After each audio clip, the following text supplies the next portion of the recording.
Hello everyone, I'm Trish Lynch from IOHR in London. Thanks for being with us for another episode of our Human Rights TV. With us today is Cathy Teesdale, author of Humans of London and founder of the Humans of Greater London project.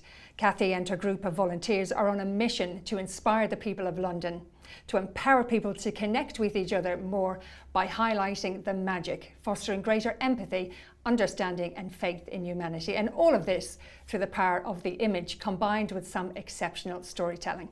Cathy, it's great to have you with us. Thanks for being with us here today. Thank you for having me. Now, Humans of Greater London is inspired by Humans of New York, which started as a photographic project back in 2010. Now, since then, it's attracted more than 20 million followers on social media. Tell me what happened next. I discovered Honey a little bit late in the day because, as you say, he started in 2010. I only discovered it in late 2013 when Brandon Stanton was about to bring out his first book. And I thought, what a brilliant idea. And I could do this too because I'm a photographer, writer and editor. I'd been doing that for many years. I thought I can combine all my skills to celebrate the humanity that surrounds us and try and do some real good in the world. Now, it started off as small, but it's really gaining momentum, isn't it? Mm-hmm. We're building a team because London is huge. It's 33 boroughs, it's over 8 million people, it's over 300 languages spoken, all sorts of ethnicities. So the more people we have celebrating the Humans of London, the more justice we will do it. Now, you talk about how London is a real melting pot, the diversity, the nationalities. Do you think this is what makes London great and colourful? Absolutely.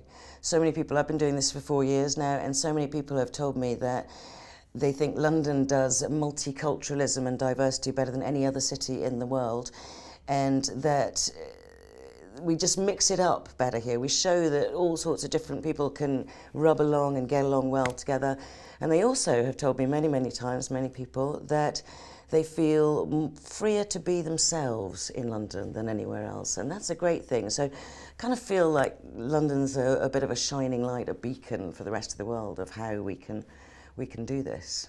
Now, the New York model started off with photographs only, but people want a story, don't they? They want a narrative to go with that story. Cathy, you've taken literally hundreds upon hundreds of photographs, you and your team. How do you decide whose photograph you're going to take and what story you're going to use? The photographs, bottom line, I want to do people justice. So even if one photograph is technically better than another where their kind of spirit is shining through, I will choose the one with the spirit is shining through. We're trying to be as representative as possible. So although there are lots of colourful, eccentric people in there, we make a point of trying to cover all the bases. It's very much an intuitive process. It very often starts with an exchanged smile and you think, I'm in there. Somebody who's open and willing to talk. Sometimes somebody's looking sad and you just sit down and have a chat with them, want to comfort them. And even if they don't want to be hoggled, which is our little word that we've invented, it's both a verb and a noun coming from Humans of Greater London. Even if they're not up for that, they don't want to be on social media, they don't want to be recorded or photographed, you can still have a lovely exchange with somebody and they'll tell you you've totally cheered them up and made their day, so that's lovely. But it can be all sorts of things that make you approach somebody. It can be the way that they're dressed, it can be that you're looking to represent a certain segment of society, counter a certain prejudice. You might go out with an idea in mind, so it's kind of complicated. Tell me some of the stories of what happened to these people afterwards. People who have featured in your book and their stories, people recognise them now, don't they? Sometimes, some people get recognised, absolutely. The longest term story that we did was Jay, who I met because he was sitting outside my local tube station in Acton Town, begging. There he is, lovely Jay. And he was so wonderfully positive and upbeat despite his situation, and so heartful in what he was saying to me, that I fell in love with him, and loads of the readers on the page fell in love with him too. And of course I'd see him often, and so I'd stop and chat to him, and then one day he disappeared and he wasn't answering his phone. I had his phone number, and so I just had to hope for the best, that he'd got back on his feet. And then he reappeared at the tube station 6 months later, And he'd been in temporary housing and that had all gone wrong. The landlord wanted to redecorate, threw everybody out. So he was back on the streets. And I featured him again and said, this is an update on Jay, and people remembered him. And it was really cold. It was a January when it was really frosty. And people loved him so much that they paid for him to stay in a B&B for a week, and he was so grateful. He's a very grateful man. And then he went on to be in a BBC documentary that was pairing celebrities with homeless people. He was paired with Julia Bradbury. Yeah. And being such a sweetheart, he said, it's really nice to have an opportunity to take care of somebody else for a change, rather than just think about myself, which is so Jay. And then he started working for Change Please, which helps people get off the streets and learn a skill. He was trained as a barista, and he's now in his own flat, and he's doing really well. Let's talk about someone else. Let's talk about Julie. Julie, I met. What a great face. Isn't she lovely? She was an absolute sweetheart.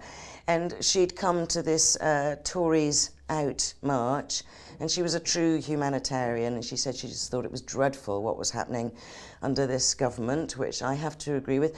It's interesting, this, because a lot of Humans Of pages, you know, you said that there were so many, there's over 500 around the world now, and most of them, including Honey, are determinedly apolitical. I gave this a lot of thought, and I decided that if a Humans Of page couldn't stand up and be counted for more humanity from our government, who could?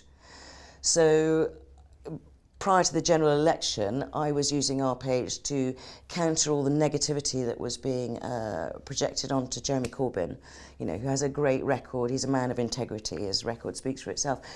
Got a lot of flack from that, from some members of the audience going, oh, you should be called Humans of Labour, not Humans of London. Well, interestingly, London is a primarily Labour city, so in a way we were being representative of that. But it's that politics affects people's lives. It's not just some abstract conversation that people should avoid because it can make things difficult or it can cause arguments.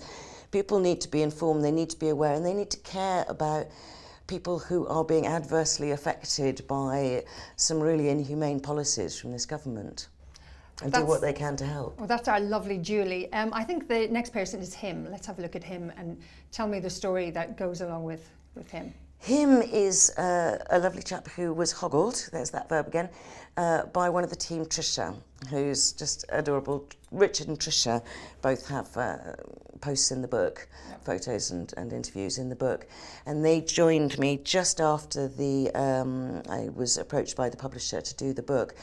And she found him in, I think, Liverpool Street Station. I've got it down here somewhere. Blackfriars Bridge Station it was, with all that beautiful neon lighting and his rainbow clothes and his rainbow chalk.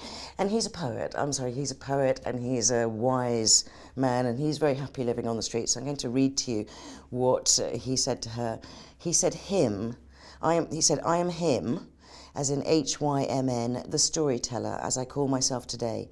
Let me drop a few conscious breaths into your day. I mean, that's like a haiku. Ding! It's just wonderful. Absolutely beautiful, yeah. And then in the second post, he went, I have quite a rough northern accent, and I look a bit of a rough diamond, a bit of a drunken lunatic, but I'm not. When I write on the floor, then people can decide. And this is one of his poems. Do you ever meditate and connect to the thing that makes you great? Or do you ever go inside and escape the thing that we call the mind? It's simple, easy, and it's free. If, when you breathe, you do it consciously. Respira consciamente. I don't speak Italian. And then his third post, he said, people think I'm a hobo living on the street, but it's my choice. Things are not always what they appear to be. I am a Reiki master who teaches Tai Chi. I am a pilgrim from the family of living lights. True happiness lies within. Now, you've connected with so many people during this project. What do you think the biggest misconception people have about strangers is? That they're scary to talk to, that they won't want to talk back.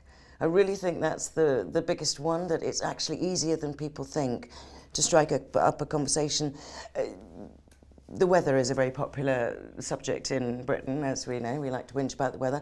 So if you're short of anything, you can always go for that. But picking a detail of what they're wearing, complimenting them about something that you think is nice, or having a laugh, or you just need a little bit of an icebreaker, and then 9 times out of 10, you'll find that you've had a lovely exchange that has brightened both your days. It's just the art of small talk, really, isn't it? Or you can go really deep really quickly as well. It's daring to break that distance, that kind of preconceived barrier that's not actually real. It's not really there. People are desperate to connect, I think. There's too much isolation and atomization going on. And it's just fear. People have fear of talking to strangers. And of course on the tube, you know, we British don't like to stand out, and the tube tends to be quite quiet. So you think if you start a conversation, everyone's going to be listening in. But there've been a number of instances where the whole tube has got involved and everyone's ended up having a party and having a brilliant time. So it's just to get over that inhibition and that nervousness and just treat other people the same as you. And again, I do this project deliberately in a way that preserves the naturalism. I want people to feel that they could have been sitting in my seat, standing in my shoes, having this particular conversation with this person. That's very important. Now, we've been following closely community sponsorship of refugees here on IOHR. And it's a fascinating project where private individuals or communities take in a refugee family and they help them to integrate, they help them to be independent, to learn the language, and basically financially and emotionally take care of them for 12 months to a 2-year period. Is this something that you would be interested in? Absolutely. Love to feature it, cover it, celebrate it. Absolutely, because people need to remember refugees are human just like you and me, and our awful tabloids are so busy demonising them, illegal immigrants, you know, refugees, cockroaches, all that awful nonsense.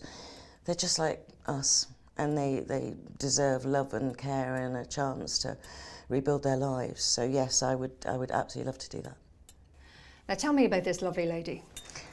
Sofia, which is a pseudonym, which goes with the veil being completely covered up, actually messaged the page. I reserve the right to hoggle by appointment. I'm always very happy to do that. And she sent me this most beautiful message about how she experiences a lot of negativity and harassment and aggression because Islamophobia, very sadly, is on the rise.